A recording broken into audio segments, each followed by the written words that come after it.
Welcome to Creator to Leader. Are you struggling to connect with your ideal customers online? Are you confused about the most effective way to market your business? If you're ready to become the go-to expert in your industry and stand out from the crowd, this podcast is for you. Hey, I'm Eugenia. That's Eugenia in Spanish, but you can call me E. My mission is to help entrepreneurs stand out online so that they can grow their businesses. I do this through comprehensive marketing strategies, impactful content plans, and storytelling leadership. We both know you are running on caffeine and big dreams, so let's dive right in. I am a self-development junkie. I read a lot of books on being better, being my best self. I love therapy. I get all my family into therapy. I have conversations with God as if He's my board of director. I love mindset. The thing is that mindset is one of those words that has become a cliche a little bit, and everyone talks about mindset these days. And I've been wanting to really go deep into mindset with you here on the podcast. I just really wanted to do it from a responsible way and with tools that you could take away with you and something that you haven't heard before or you haven't heard in this way before. So when I connected with this person, this guest today, we've known each other for a couple of years. I've been following her for literally years. Her mission, her way of speaking, her ideas have impacted my life so much. And I'm bringing her to you today. I would say we're going to therapy, but we're not because it's not technically therapy. But I promise you, if you listen to this and you do as she says, you're going to see such a huge change. So welcome, Carla, to Creator to Leader. Thank you so much. Thank you so much for having me. I'm so excited. I think back to when you reached out on Instagram and we initially connected, and I will never forget that day because you were so sincere and it was so different than any reach out I'd ever gotten before. And that's what had me respond. And I'm so grateful that our paths crossed. Yeah, me too. So Carla, you are a mindset coach. And again, that's a very loaded term these days, but you basically help high achievers get to that next level of their lives and identify the mental blockages they have and move forward in life. And you just don't do it with generic advice or with things you've read once on a book. You do it with such deep knowledge on how human process things, how we've made agreements before, and things that we are doing in our life today that are not letting us move forward. And specifically when it comes to our content marketing and showing up as leaders for our brands, that is exactly a huge block that many of us have, which is how do I show up as this next level, this higher level, while my brain might not be up to what I want to build? So that's a loaded question. Maybe you can start by simplifying your vision and your perspective on mindset work, and we'll go from there. Yeah, it is a big question. I don't even like to call myself a mindset coach. I mean, I am a mindset coach, but because of what you said, it is just that word I feel is overused, but it really is about thought management. And it's about learning, like in the simplest form, it's about learning to manage your mind. Because a mind left unmanaged just runs wild and ends up like leading our lives and bossing us around and making us feel terrible and holding us back and diminishing us and causing us to shrink and not do the things that we're here and called to do. And so it really is about thought management. And that's what I teach people to do is first become aware of what's happening in your mind because it's running 24/7. You're living with it every single day. How's that going? Right? For me, my mind ran me for years and years, and I didn't even know that there was any other way. Like we just live with it sort of powerless, like this is just the way things are. This is who I am. And you kind of become resigned to the fact that it can be anything different. And my life 25 plus years ago, I was introduced to at kind of a very low point in my life, introduced to tools that taught me to pay attention to what's happening in my mind and that I don't have to believe everything I think and that I'm not my thoughts. And those were like revolutionary ideas that allowed me to step back and totally change the course of my life. And that's what's possible. Is managing your thoughts the same as having like speaking positive affirmations or just being positive or don't think that way? Like, what's the difference? Yeah, I mean, it's not. It can be that, but I think that often gets collapsed. Like people think it is just positive thinking, and it's not just positive thinking. Our life isn't always positive. So I don't ever recommend that we pretend or create something that isn't. However, our mind, like as people listening probably know, and you probably know, like we can go to bed feeling great and wake up and like feel terrible and like not want to get out of bed. And our mind can literally just change a course of thought. And all of a sudden we go from feeling expansive to like feeling like this big and wanting to shrink and crawl in a hole. And it's all, if you follow it back and pay attention, it's usually like one stream of thought that all of a sudden you followed down. And now you're back in all of that pile of thought that you've been accumulating for years and years and years. That's usually evidence of something that you decided a long time ago.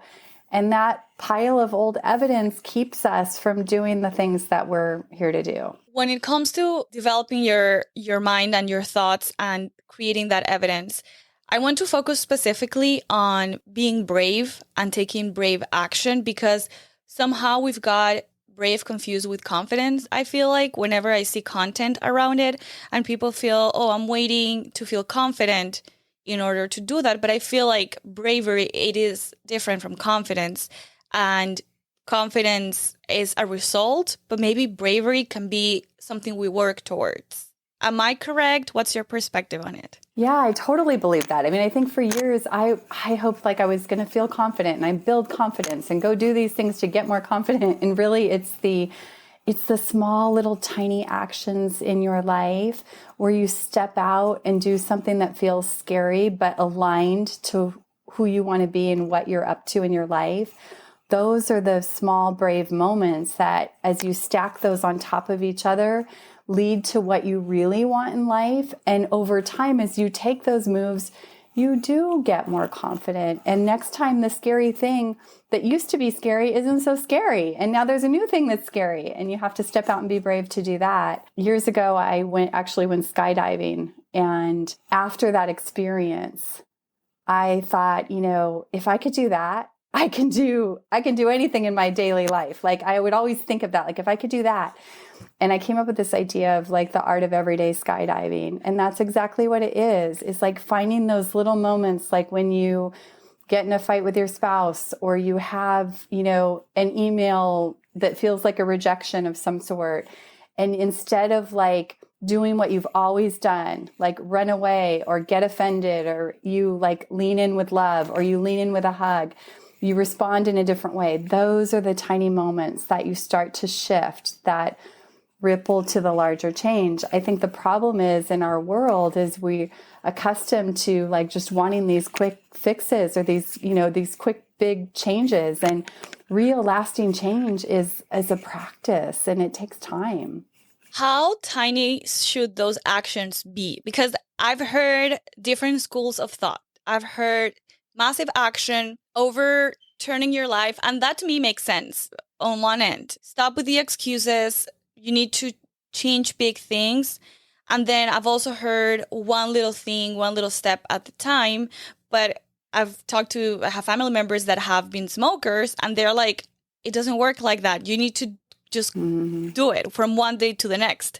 So in your experience, is there a truth in any of those camps, or is the truth somewhere in the middle? I think both are totally true. I feel like both are true and both are appropriate at a certain time. And I don't think there's a blanket answer. I think that it's about tuning inside, because your compass is different than mine. That's different to the listener.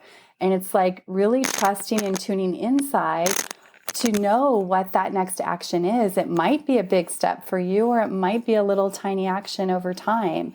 For clients that I work with, sometimes they come in and they've been accustomed to pleasing others or always doing what everybody else wants them to do. And they're just at the mercy of all these demands and they have no control over their own time and schedule. And so making one big, huge move of like just cutting everybody off, like probably isn't the right action, but starting to just use your voice and say, pausing when someone asks something of you and you say, you know what, let me check my calendar and get back to you, so that you can have the space to actually discern whether you have the time or capacity.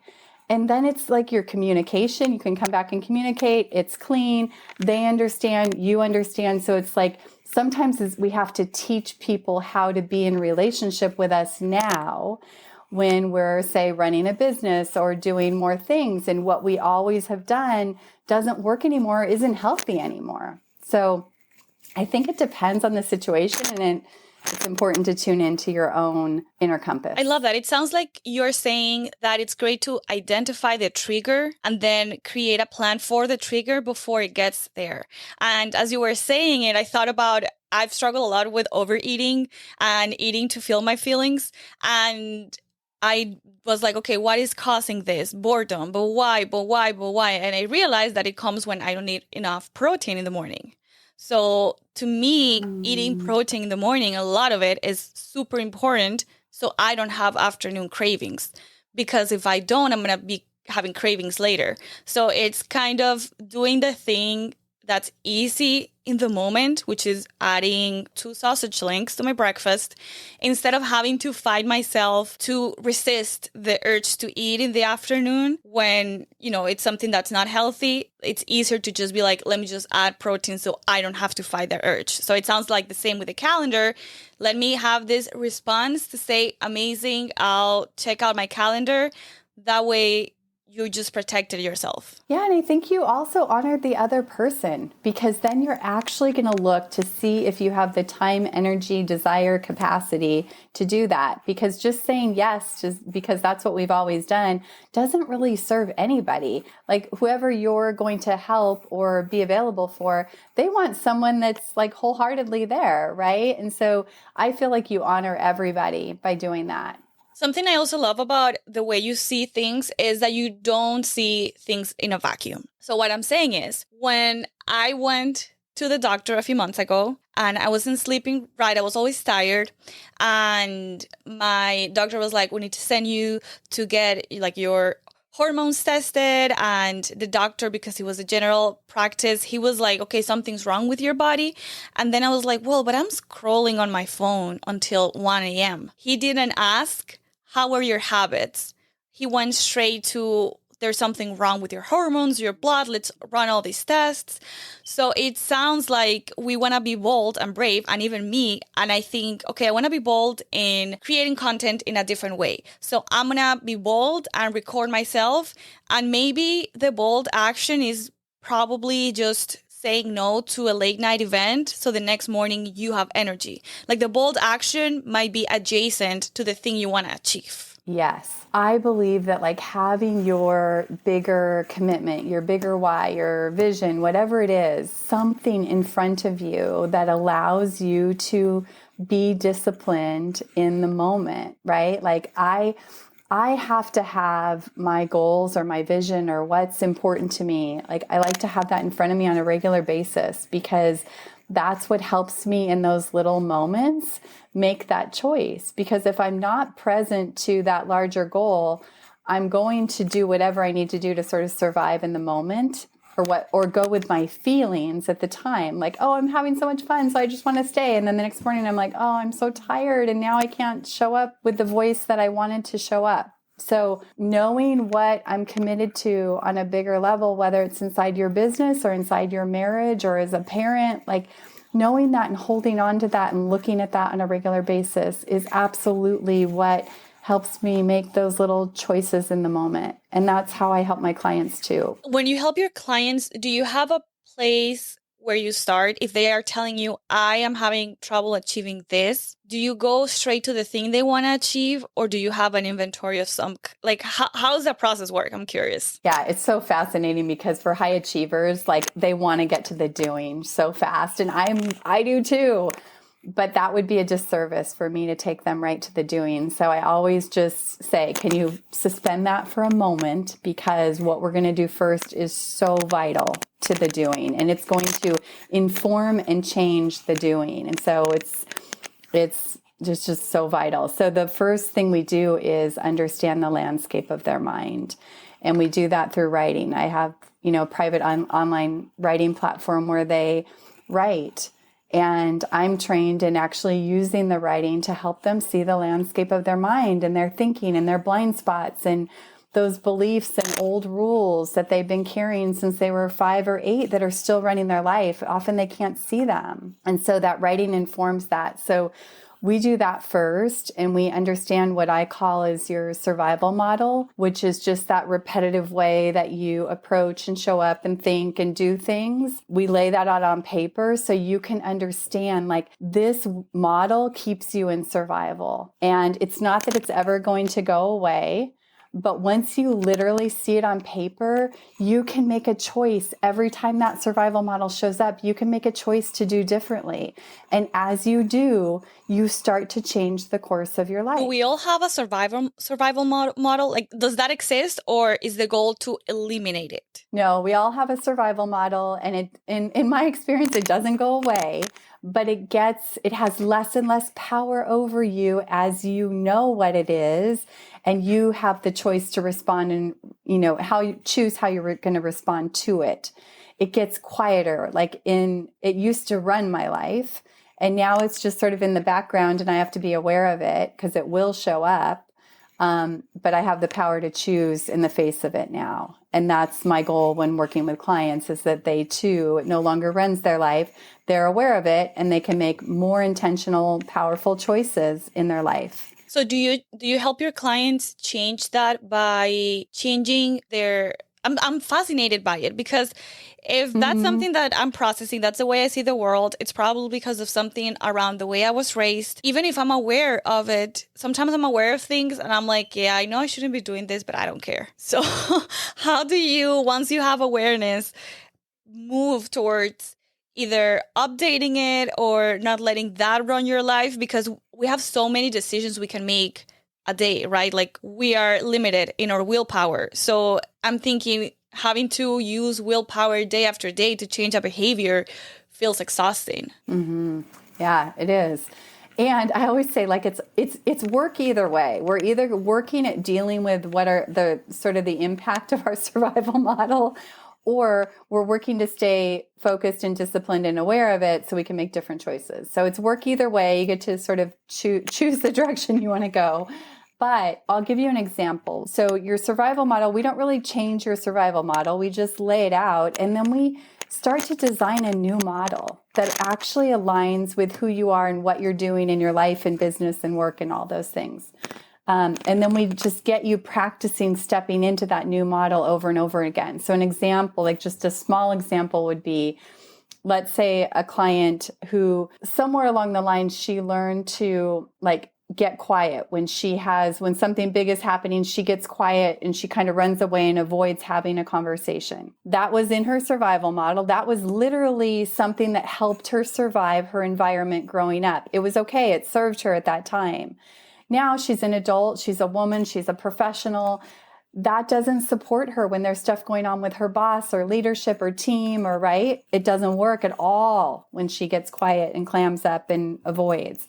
And so inside of her new model, she became aware of getting into conversations sooner and faster always works out better. And she would still show up on our coaching calls, and she would still show up and she's like, I'm avoiding this conversation. And we would just on the regular kind of check, what conversations are you avoiding? And every time she would step in and have that conversation, she would come back. Her energy is expansive. She feels so much better. And so it's a practice, right? It's finding that thing and then starting to practice that thing. And it's it's not like we're going to tackle all of it at once, but you start doing one little thing like that, that starts to ripple not only in your work conversations, but in your communication at home and with your spouse and your kids and all over. So it's that way with any little area that you start to pick. That is amazing. And I was like, is she talking about me? Because, I know in full, just to be vulnerable, I was telling Carla before we started recording that I realized that I have this toxic trait that when I feel hurt or rejected, I disappear. I'm like, okay, I'm going to reject you first. And that I just don't reply to texts. I ignore things. I just out of sight, out of mind, because I felt rejected. And it's something that I really want to work on breaking. Like, I don't want to close relationships because sometimes people are not rejecting you as a person. They just rejected a specific role you were playing in their lives, not you as a person. But you said writing is first, then creating and identifying and having awareness of this model, the survival model. What comes after once you have this awareness? Do you build the desired one? Is that the third step? Yeah, so really the first is kind of writing and getting all the thoughts out, right? Just because that in itself is so healing for anyone listening. Like just starting to empty your thoughts, like taking the trash out in your home every day, emptying your thoughts every day. And if you look back, you'll be able to like get a highlighter and highlight words. You'll start to see patterns and words and language that you're always telling yourself. And it starts to paint a picture of what's going on. And when you think about that as like a lens that you're looking through, you start to see like how it's shading your experience of everything. And so we do that first. Then that helps to inform the survival model. We lay that out on paper. And then I start to give them tools to be able to raise awareness to your thinking, identify your thinking, challenge your thinking. Like we're never taught that. We should be taught that in school, right? Like just to not believe everything that's in there and start to question it and challenge it. Is that true? Is that real? Do I have evidence of that? And even if I do have evidence of that, does it pertain to this? So just starting to give them tools to actually manage their thought life and discipline their thought life so that it can start to align with what they want. And that's really the next step, is getting clear, because once they know their survival model, now they can really look at what they're committed to, because they're not doing it through the lens of the survival model. It's like over here now. And so it's like, okay, who are you really and what are you up to? If you can stop proving, avoiding, overcoming, because that's what the survival model is. We're trying to prove and overcome and be better and get better and faster and all of that. And so when you're free of that, that's when it gets so exciting for me. It's like, who are you really? And who do you get to be now, free of that? So we start to go that direction, and then we start to align that new model with that new vision. I'm putting you on the spot here, but I just wanted to have you share 3 prompts, writing prompts for someone who's struggling with getting creative online. And this question is, I've noticed that a lot of my clients, and I think most of my community, they identify themselves as creative. Even if they're not, a jewel maker, they are a creative person. But when you build a business, you have structures, you have strategies, you have frameworks. And those frameworks work great for a lot of people, but we get kind of indoctrinated in following the structure, the framework, the strategy. So we get disconnected from our own creativity to a point where we don't see a way for being creative and being ourselves while still following a strategy and achieving our goals. So it sounds from what you're saying like, yes, I want us to be bold. I want us to be courageous, but there needs to be some writing work first. There needs to be some internal work first, which is what you said. Let's park that goal for a second and let's do this work. So I would love for anyone who's listening to be able to get these prompts and sit down with them and either understand where the block is coming from, how to get over the block, and get started with some simple prompts that if you could give my audience, that would be amazing. Yeah, for sure. So the things that are coming to mind is one, this is kind of more than prompts, but when I'm feeling stuck or stalled on anything in my business or like spinning my wheels, like I want to get this thing out, but I'm not doing it. That's a really great time to, like an indicator, like a yellow flag that it's a great time to journal. And that will I'll just empty my thoughts. Like, what am I struggling with? What am I overwhelmed with? What feels hard? What feels uncomfortable? Just ask all the questions and kind of empty your brain with regard to the project. Like that alone is going to give you some new clarity. But the other question that I use all the time is it clarity that I need? Because so often as entrepreneurs, we think we need more clarity to take action, right? And I think a lot of times that's an illusion. And so asking yourself the question of, is it clarity or courage? Because most of the time it's courage. And like that is going to open up a whole nother prompt of just like, what is it? Like what, I heard something recently. It was like, lay out everything that you're afraid of. Like, because when it's just in our mind and we sort of are thinking about it, it feels like such a giant monster and so scary. But if you literally lay out like all the things you're afraid of, like sharing your voice or doing this creative thing, like what's the worst that could happen? And will you be okay? Because it kind of removes the fear. When we just leave it here, it feels so much bigger than it actually is. So get it out, like look at it and don't stay there.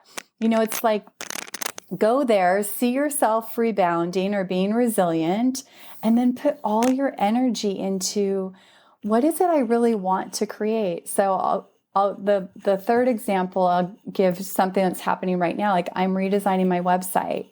And I did the homepage and then I'm like, it just doesn't feel quite right. And I'm looking at the other people that I admire and what they're doing, right? Because that's what we do. And then this morning I just sat down for like a half hour and I'm like, what would have me be able to stand really tall? What would have me so excited to share this with other people that would feel so true to what I'm here to do? And that is changing the whole shape of it. And so that would be the third one, is just going inside with your own opinion. And what would have you stand tall? What would you be excited to like send a link to your best friend or your, whoever, a colleague? Because that I think is going to give you answers that you hadn't tapped into yet. That is amazing. Oh, I'm like, don't cry, girl. Keep it professional. This is amazing because I am launching a new program and it's about creating content for your launch, for your marketing campaign. And I've talked to a couple of mentors that I really respect. And the smart idea is to position myself as a launch expert. And I even changed it on my Instagram. I'm going to change it back after this conversation. So even if you go back, you won't see it. Because it was a smart thing to do. But I kept having this tugging in my heart of my expertise is content. Launch is a vehicle, but content is what really makes me stand tall and unlocking the creativity, whether it's through your podcast, through your Instagram. Like content is the thing that I've been doing for over 10 years. And I love that you said that because now I'm just putting two and two together. That was exactly my feeling. Like the thing that makes me excited when someone asks me what you do, I always say content marketing. I help people market their business on social media or help with their content. That's something that gives me pride. So I love that so much because I think I was, even as we're having this conversation, feeling like, oh, maybe what I'm feeling is a desire to stay small, but in reality, it is just my intuition telling me this is the right next step for you. So maybe someone else is feeling the same. Like, I don't know if this is my intuition or if this is my resistance and I just need to get over it. Have you ever encountered that? Yeah, I mean, two things I want to point out, because one, just live, like you just modeled like what it is to have internal conflict, right? Like it's like we know this, there's all the information that says you should do this, but like something keeps creating rub inside of you. And so that's another great time to like journal and get inside and get quiet and reflect, so that you can really discern what it is for you. And I think the second point is that it is, sometimes it's like, is this my intuition or is this wanting me to play small? And sometimes an outside perspective in those moments is so good. Like somebody that knows you and knows what you're up to, knows your bigger vision, and that you trust to help you see that. Because sometimes on our own, it's hard. And our mind is so sneaky and so convincing. Like it can convince you of anything that like if you want to stay comfortable, it's really good at being like, yeah, you're going to be just like, that's the way to go. So I think discerning in that moment is so important. But having people that can help you get to your own answer, I think is what's important. Because so often, like, there's so many great ideas out there, but nobody can see your compass. Nobody can see your God-given compass. And so you have to like take all the great ideas and then also kind of filter it through your own compass to see what's right for you. That's what I believe. No, and I think there's definitely, I love courses and I love education and learning, but I just a few months ago realized that in this season of my life, whenever I get support, it has to have a one-on-one component. Even if it's a group program, it needs something where I can interact with a mentor, because as you said, it has to be a person that knows you and a person that knows your background and the way you talk. So they give you advice for you versus just having one conversation, one call, and having someone who doesn't know everything in your vision and your brand and your business and even your life give you advice that it's good advice on paper, but it just doesn't apply to you. Exactly. And if you think about like, everybody has a survival model. So they're giving you advice kind of from their own perspective and their own, landscape. And so sometimes it's helpful, but sometimes it's not. And that's where I think it's really important to match it up with your own guidance system. I love it. This feels like a great place to end this conversation, because first, I want to have you back, because I think we need to sit with this information first, but it was such a great step. I want to be courageous. I want to do the thing. And you are saying that's awesome, but let's first do an inventory. And this is not an inventory of the typical list that we see on Pinterest, like, oh, my favorite color. What did I want to do when I was a little kid? This is deeper. This is doing the work. This first step is the brave thing to do. And I love that. I love all the tools. And I'm so confident that this is going to help so many get unstuck. And I love what you said. Sometimes you don't need clarity. You need courage. So for all those clarity seekers, this is an episode. Myself included. Oh, yeah, me too. I've spent so much money on clarity calls. And after the call, the person's like, why do you hire me? You're so clear. And I was just like, I just wanted you to tell me that my idea was good. That's exactly right. So I love it. Go do that thing. Carla, how can Creator to Leader listeners get connected with you, learn from you? Is there any resource you can share? Yes. So you can check out my podcast, which is called Differently. And we have all kinds of conversations like this. And Eugenia will be on there soon too. So you can listen to her episode. And then carlareeves.com is my website. So you can find out everything there. And I do have a free gift for your listeners, which is about getting unstuck. And it's a mini writing workshop that they can do just anytime they want to and repeat as often as they want to. So I'll make sure I get that. Amazing. It's going to be linked in the show notes so you can do it.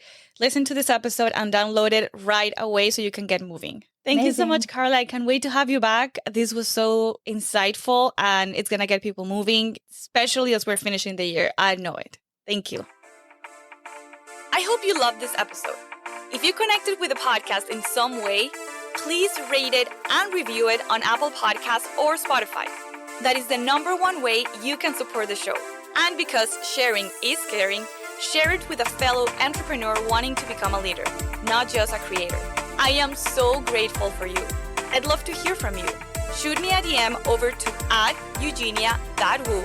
That's @EUGENIA.WOO. And if you only send me a microphone emoji, I will know that you stayed till the end. Thank you for listening. See you soon.